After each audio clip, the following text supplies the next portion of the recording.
Only టీనేజర్స్‌లోనే కాకుండా అడల్ట్స్‌లో కూడా మనం పింపుల్స్ అనేవి ఎక్కువగా చూస్తా ఉంటాం. మెయిన్‌గా హార్మోనల్ ఇష్యూస్ వల్ల. కొంతమందికి స్ట్రెస్ ఇండ్యూస్డ్ పింపుల్స్ కూడా ఉంటాయి. ఈ మధ్య ఎక్కువగా ఫోర్‌హెడ్ పైన పింపుల్స్, బ్యాక్ పైన పింపుల్స్‌తో కూడా వస్తూ ఉన్నారు. ఒకవేళ మనకి డాండ్రఫ్ ఉన్నా, స్కాల్ప్ ఆయిలీగా ఉన్నా ఫోర్‌హెడ్ పింపుల్స్ కానీ, బ్యాక్ సైడ్ పింపుల్స్ కానీ వచ్చే అవకాశం ఉంటుంది. సో, ఫస్ట్ మనం దాన్ని ట్రీట్ చేసుకొని తర్వాత పింపుల్స్‌ని ట్రీట్ చేసుకోవాల్సి ఉంటుంది. ఇవన్నీ కాకుండా మనం తీసుకునే డైట్, తర్వాత మన హార్మోనల్ ఇష్యూస్ లైక్ పీసీఓడీ గాని, థైరాయిడ్ గాని, మెన్స్ట్రువల్ ఇర్రెగ్యులారిటీస్ ఉండి, ఓసీ పిల్స్ వాడుతున్న వాళ్ళలో ఇలాంటి అన్ని రీజన్స్ వల్ల గూడా మనం పింపుల్స్ అనేవి ఈ మధ్య ఎక్కువగా చూస్తూ ఉన్నాము.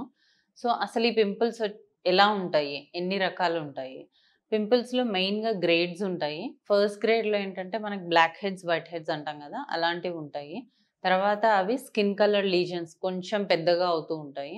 ఇంకా కొంతమందిలో పస్ కింద మారుతూ ఉంటాయి. అక్కడ ఇన్ఫెక్షన్ ఫార్మ్ అయ్యి. ఇంకా కొంతమందిలో ఈ ఇన్ఫెక్షన్స్ అనేవి ఎక్కువైపోయి గడ్డల మాదిరిగా ఉంటాయి.